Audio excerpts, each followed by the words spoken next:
Student, मैं दीपा मेहरा स्वागत करती हूँ आप सभी का यथार्थ हिंदी एजुकेशन क्लासेस में। और आज की क्लास है हमारी कक्षा 10 की पाठ्य पुस्तक क्षितिज से संबंधित लेसन सूर के पद से संबंधित है। इससे पहले हमने सूरदास जी के जीवन परिचय के बारे में और सूरदास के पदों का अर्थ देख लिया है। और आज की क्लास है हमारी सूरदास के पद से संबंधित प्रश्न उत्तर से।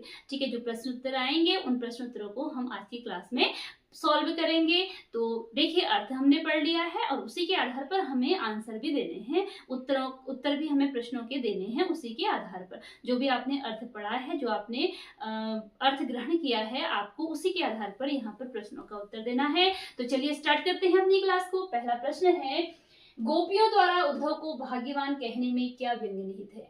देखिए, पहला प्रश्न है कि गोपियों ने उद्धव को भाग्यवान कहा है। भाग्यवान का मतलब आप जानते हैं, भाग्यवान क्या है? बहुत भाग्यशाली, जिसका भाग्य अच्छा है।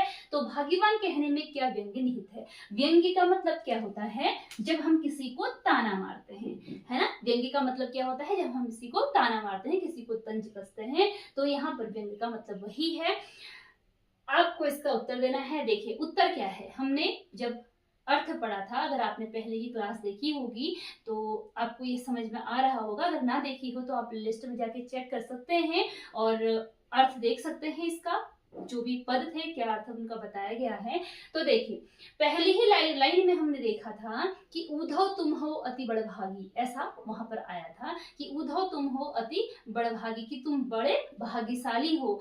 ठीक है, ऐसा करके लिखा होता, लेकिन यहाँ पर भाग्यशाली कहने का मतलब है दुर्भाग्यशाली। ये व्यंग्य करते हुए कहा गया है।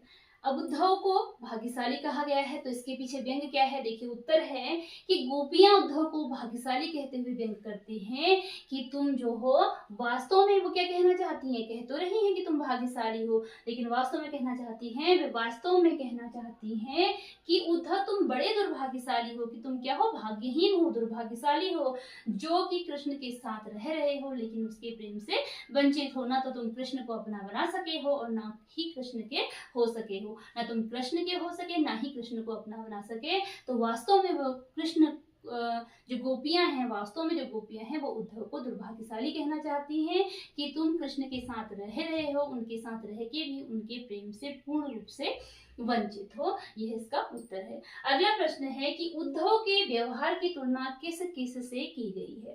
जब गोपियां उद्धव से व्यंग्य करती हैं, जब वो कहती हैं कि तुम भाग्यशाली हो, उद्धव कृष्ण के साथ रह रहे हो लेकिन उनके प्रेम से वंचित हो, फिर उनके प्रेम से वंचित होने के साथ ही वह उनकी तुलना करती हैं। किस किस से करती हैं? जैसे कि वो कहती हैं कि तुम कमल के पत्ते के समान हो, पानी में डूब के भी वापस कोरे ही निकलते हो। और किससे करती हैं? तेल की गगरी से करती हैं कि जो तेल लगाई हुई गगरी अगर पानी में डुबाई जा रही है लेकिन कोरी ही वापस आती है, तेल का एक छींटा नहीं रहता उसमें, तो तुम उसी समान हो। इस प्रकार उन्होंने उनके व्यवहार की तुलना की है।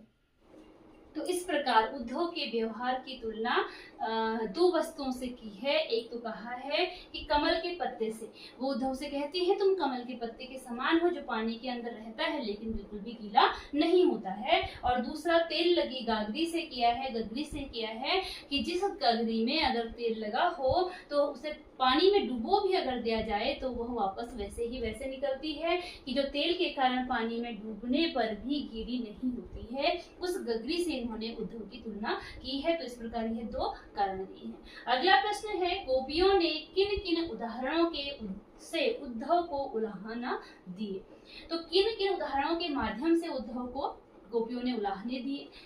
गोपियों ने निम्न उदाहरणों के से उद्धव को उलाहने दिए। उन्होंने क्या कहा था?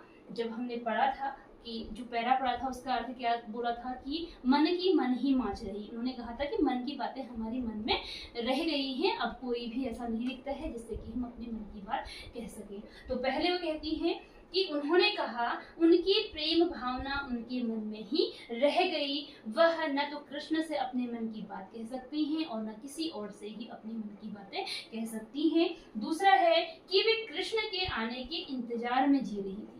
तो अभी तक तो क्या कर रहे थे कि उन्हें आस लगी थी, अवधि आस आवन की ना, अभी तक तो उन्होंने आस लगाई थी कि कृष्ण आएंगे, तो क्योंकि कृष्ण ने उन्हें कहा था कि वो लौट के जरूर आएंगे, अभी तक वो कृष्ण के आने की आस लगाए हुए थे। तो वो कहती है कि वे कृष्ण के आने के इंतजार में जी रही थी, पर कृष्ण ने स्वयं न आकर, लेकिन अभी क्या कर दिया है कृष्ण ने, अपना तो आए नहीं, उन्होंने योग का संदेश भेज दिया कि कृष्ण ने स्वयं न आकर और योग का संदेश भेजकर जो हमारी विरह व्यथा थी, जो उनसे बिछुड़ने का दुख था, वह और भी अधिक बढ़ गया।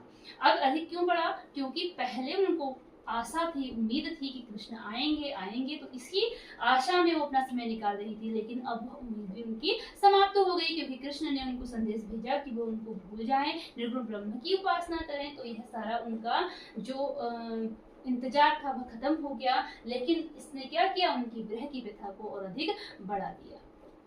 वे आगे कहती हैं कि वे कृष्ण से रक्षा की गुहार लगाना चाह रही थी, और क्या हुआ, वहां से प्रेम का संदेश चाह रही थी। वो कृष्ण से चाह रही थी कि वो उन्हें प्रेम का संदेश भेजें, लेकिन कृष्ण ने स्वयं न आकर या वह हमें प्रेम दें या स्वयं आए, परंतु कृष्ण ने स्वयं न आकर योग का संदेश भेज दिया, और उन्होंने हम जिससे कि हमारा दिल टूट गया। गोपियां यह उद्धव से कहती हैं। फिर आगे कहती हैं, वे कृष्ण से अपेक्षा करती हैं, वे कृष्ण से क्या अपेक्षा करती हैं, उम्मीद क्या करती हैं कि कृष्ण उनके प्रेम की मर्यादा को रखेंगे, कि कृष्ण उनके प्रेम की मर्यादा को रखेंगे। मर्यादा रखना मतलब कि वे उनके प्रेम के बदले उन्हें प्रेम देंगे। लेकिन यहाँ तो क्या हुआ, किंतु निर्गुण ब्रह्म की उपासना का संदेश भेजकर उन्होंने तो हमारे प्रेम की कोई मर्यादा ही नहीं रखी। लेकिन कृष्ण ने ना तो उन्हें प्रेम दिया, ना वो खुद लौट कर आए, और उल्टा उन्होंने क्या कर दिया, निर्गुण ब्रह्म की उपासना का संदेश भेज दिया, योग का संदेश भेज दिया, जिससे कि गोपियों का दिल बिल्कुल